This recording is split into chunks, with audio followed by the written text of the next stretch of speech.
reporters. We know that a case has been filed. We know that Aaron Kiza, for example, has a file that contains different affidavits. How do we, for example, get through to Aaron Kiza to give us those affidavits? Because inside that file, there are people who have, given the person who arrested, the person who received the case, who actually commands that specific unit. So we could start somewhere. So first of all, I know that there is speed versus accuracy, and investigative journalism sometimes takes a while. And so what you would first of all want to be is you have to be, because the Kakwenza story is the biggest story, so you have to deploy your best resources, but also you have to ensure that you go beyond your reporters and try to get as many sources as you can, and get as much information as you can from the people who are in themselves in the case itself. It's easy to get a leaked document, for example, from court. When these files are given to court, it is easy for you to look at the court clerk and say, I need this file, and have access to that file. In there is a wealth of information that you can start investigating from. The other aspect that you do is open source investigation, right? And it's beginning to come up. The internet has been full of stories and comments from different people. How do you use open source investigative tools to actually get information and compare and contrast it? And that requires a certain skill set. So in my view, if I was in Robert Madoi's shoes, I would allocate someone to go beyond just covering the court story, someone to actually give an extra insight to the story, an in-depth insight to the story by looking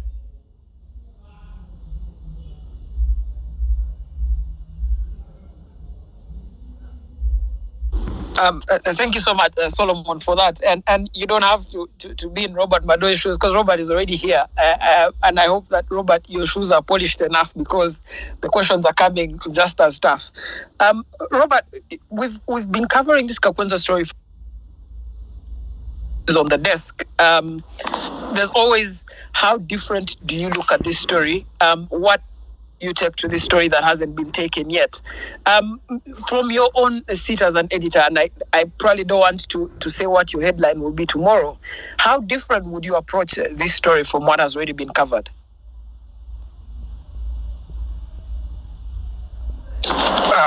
Good evening, Raymond. Can you hear me? Yes, I hear you properly. Hello? Yes, good evening, Raymond. Good evening, everyone. Solomon, good evening. A very tough task before me, because I know people are dying, to listen to Kakwenza himself speak, and a few of other people probably are waiting to take their evening tea. So they wouldn't really want to listen to a person like me. And as joining this space to be listening post, to listen into what people are going to say, because for one of the ways in which we sort of keep ourselves abreast with what is going on, there's this thing called user-generated content, where a reporter or journalist, someone who is covering the story, basically has to have their antennas up and what the great repositories for content has been these spaces.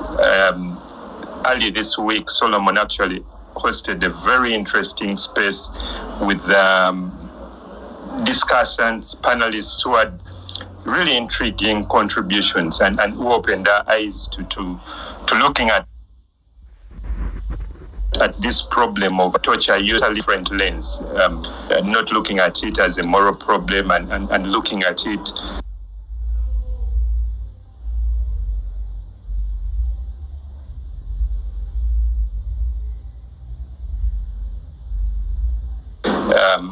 as a political problem, as a political crisis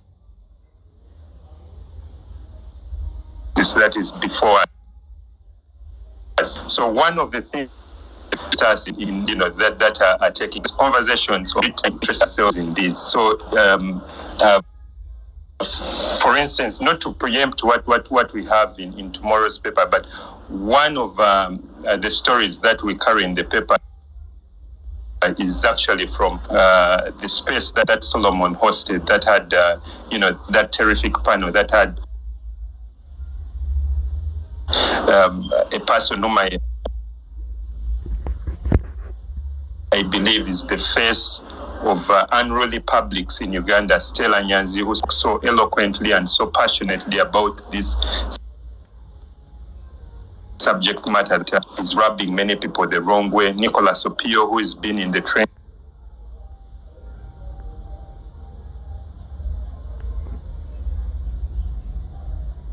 as far as human rights issues are concerned in Uganda, and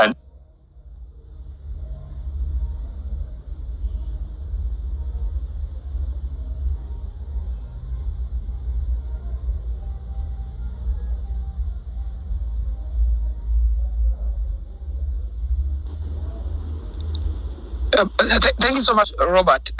Maybe now would be a perfect time to have done on the story. Thank you. To start with the sub-judice rule, I think that's. I don't think it's a big thing. I think, well, it holds back some people, but I don't want to say that it's a big thing because people violate it as they want. No one has ever faced consequences for sub-judice rule in Uganda. It's just a colonial scarecrow that no one should really think seriously about this so-called sub-judice rule. I think journalists should lead the way in expanding the horizons of freedom. They should seriously stick to the constitutional freedom of expression. I'm happy I see Senior Charles here. The cases that have been litigated on freedom of expression, they allow even the reason kakwenza is in court, that is offensive communication. So for me, I don't think the sub-judice rule is a big deal. Then I must be humble and say that I'm not the best judge of how media reports on this.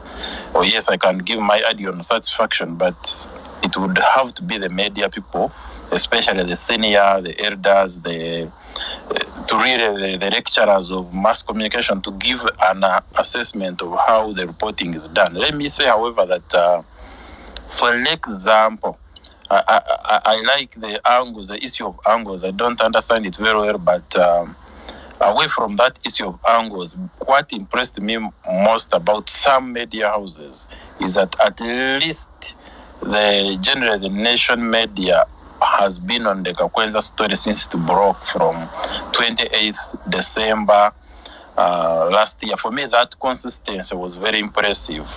Daily Monitor at some point had a small caption at the beginning, free kakwenza, that kind of thing. For me, it mattered to me as someone who was having frustration dealing with the media, that if I saw the Daily Monitor, there was that thing. The last thing you want when you're looking for someone in the hands of the military hidden is the story to be buried by other stories. That consistency, that continuous reporting. Now, there are many media houses in Uganda, but that kind of consistency, I think, came mainly from the nation media. Now, I will not judge other media houses. I don't know why they can't do that. I know the dynamics of the media, the ownership, the military strangulation. I know the orders, the blacklist, and so on and so forth. And the onslaught on institutions in this country has not spared the media. So I am very much aware of that. But again, the media must lead the pushback. The media must know that this is its space. It is about expression. Without freedom of expression, we don't have any media. So have I been satisfied? Some media houses have been doing fairly well. For me, I'm easy to satisfy. I'm actually not like a professional journalist who would say this angle, this. I just want my story to keep, not my story, the client's story, the disappearance, to keep alive, not to die. And on that, some media houses, few of them have been tick, and quite a number of them really pretended as if even there is nothing about this Kakwenza story. Some people just started reporting it after he was freed. Some people.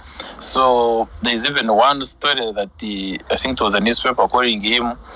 There is even a problem of adverse reporting, trying to judge through a media as if someone has done wrong. So, yeah, those are the issues I want to talk about right now. Of course, Raymond, you can ask me a question if you think I've left out something. Aaron, in the media, you are what we call a key source in this story. You broke, for example, to us the story of Kakwenza's arrest because it first appeared on your Facebook timeline, and many journalists really relied on what you were telling them. You broke to us the story of his torture because only you are allowed to see him. Then later on, you also broke to us the story of his departure from the country because then again, you are in a key position of knowledge. Now, there's also the pushback from the media that there's just not enough information to go by in cases like this one. For example, Solomon on the call had already asked, is it possible to access, for example, your case file and report from it? And would that be ethically right for us to do it? There's people who've been asking questions of, is it possible to gain access to your client through you and probably have him tell a first-person narrative of what happened to him during that detention. Do you think that that's a justified criticism from the media side, that they weren't getting enough information? Maybe yes and no. The no is that, for example, the court files are public records, and generally you can access them. Court reporters who wanted that information got it. And then I am the and spread it. I think it was yesterday, but one I received a backlash from a senior CID officer. He was saying, why are you sharing the police statements of police officers? I said, why are you torturing my client? He said, now you see, when you share them, it's dangerous. So what is worse, torturing my client or sharing the names of the people who are involved in this scheme? So we had a back and forth. But I think journalists, the good journalists, should know where to get information, and one of them is court, as I think Solomon said. Really, once you go to court, you talk to a court clerk. I mean, we all know how to get information from court clerks. Of course, so basically, there is information you can get from court. Once some document on a court record has been filed, that is a public document. No one should stop you from publishing it, and unless there is a specific court order. When proceedings are in camera, there must be a specific court order arrangement, and there is a way. But like most of these matters we are handling, they are public records, and you shouldn't be barred from doing it. And of course, yes, no journalist in Uganda has ever reached me out and I have information on a file and they fail to get it. I think for the court reporters, they know I really cooperate with the information in a ways that the non-human rights lawyers would certainly not be ready to cooperate. So for me, of course, if you want different angles now, that is important and you have to look for them. What would stop people from approaching, for example, the head of medical association and interviewing them general on torture, so that then they use those general concepts from medical perspective, from any doctor anywhere, how have they handled torture, their organizations of torture like SCTV, those kinds of sources. Go look out them or ask people who might know, and we advise. There was a court order, for instance, that was rubbished, the 4th January court order. Police just played games with it, and only 2 days later, a policeman was quietly sneaking into a Sanjin court, procuring a funny order to examine the records of Kakwenza. Of course, that story I got to know it much later after disclosure. For example, I have a whole disclosure file that I've shared with one of the journalists. And how come journalists are not asking? They were in court, there was a disclosure. No journalist is asking what the state disclosed to me, and I would be ready to share it. All the statements of Major Kakande, of Birus in Yomugabe, of like we have 4 statements, the phone records from MTN. There is a lot of information. But yes, I can understand some people may not know. And I think is it Mwesge, I've seen him here, where the trainings now for scribes, they need to come in and so that it's not easy to ask for information when you are not very informed. It's very interesting how it works. It's a ripple effect. You must first of all be generally informed to know that there might be this information. But I think for court reporters, they should have asked me about the information DPP disclosed to me. For example, no one is interested in it. The file is lying there. It has a trove of information, which I could share even after now. So the court order, why are you not pressing the judiciary to defend the magistrate? You see, the judiciary has been here ambassading lawyers for criticizing judges, but they are not, the judiciary mouthpiece is not defending the magistrate's court order. What is the interest? You also have to know the sensitive nature of this case. It is Museveni and his son involved. We know how interesting the son can get. So some people will fear. So you have to get them out of their comfort zones. But surely I was disappointed with the judiciary that they didn't defend the court order when it was under attack from the Attorney General, when it was under attack from police, from Chris Magezi and so on and so forth. And me, they were not defending that we had got the court order because there was a breach of 48-hour rules. They were just so the journalists should have pressed them on that. What's it, Mozun, that I've left out? No. Thank you so much. I want to bring back Solomon because Aaron has just told us he has a treasure trove of information he's sitting on at the moment that is clearly indicative of what happened to Kakwenza during the time he was in detention. But Solomon, I just want you to drawing on your newsroom experience and knowing how hot button stories like this one are covered.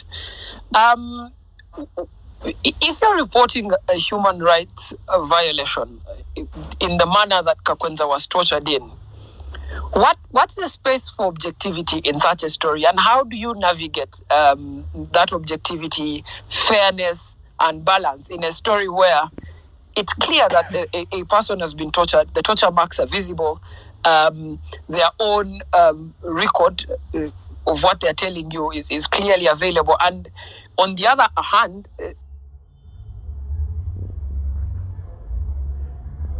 no one from the state is speaking about this torture. How do you navigate such bias and